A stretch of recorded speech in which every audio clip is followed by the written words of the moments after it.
As predicted, it's happened again. With the U.S. Fish and Wildlife Service decision to likely permit imports of elephant and lion hunting trophies from Zimbabwe and Zambia, international big game hunting is back in the public spotlight. Its opponents are ready with emotional indictments peppered with words like cruelty, waste, and extinction, while its defenders, perhaps with equal emotion, claim science for their side, their rallying cries proclaiming benefits for communities, livelihoods, and conservation.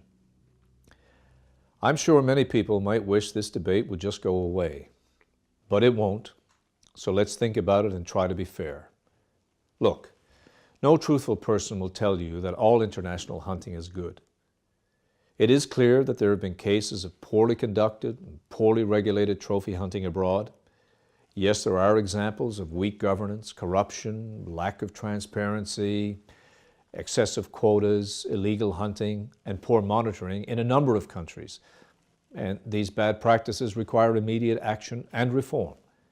However, legal, well-regulated trophy hunting programs do play an important, often essential role in delivering benefits for both wildlife and the indigenous and local communities that depend on this resource. This is not my opinion. This is a well-established, though sometimes conveniently ignored fact, supported by some of the most credible scientific and conservation organizations in the world. While the benefits of hunting for rural communities and as conservation incentives are frequently dismissed as insignificant or unclear, especially by individuals or groups personally opposed to the activity, they are often quite meaningful for livelihoods and instrumental for conservation. The statistics, the peer-reviewed scientific analyses, and the case studies exist to prove it. Hunting, no matter the motivation, is complicated. However, the issue of whether or not to restrict trophy imports is in fact more straightforward.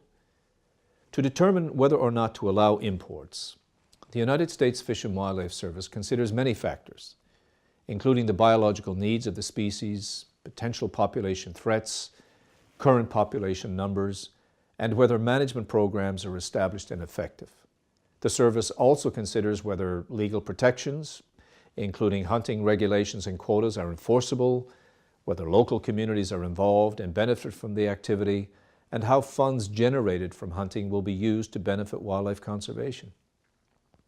Therefore, a positive enhancement or benefit finding by the U.S. Fish and Wildlife Service, such as that respecting imports from Zambia and Zimbabwe, means that a range country has undergone rigorous scrutiny and oversight by U.S. authorities to empirically establish that it has developed over time a regulated and well-managed hunting program for a sustainable wildlife population, and that legal harvests contribute to species conservation in the wild. These decisions are not made on a whim, but involve lengthy engagements with foreign governments and extensive analyses by real wildlife experts. Neither is the decision-making process designed in such a way as to be influenced by political leanings. Positive enhancement findings for importing hunting trophies to the U.S. are based in science. None of this means you have to love trophy hunting or even accept it. But I think it does mean you have to accept that it does, in certain circumstances, benefit wildlife populations and human communities.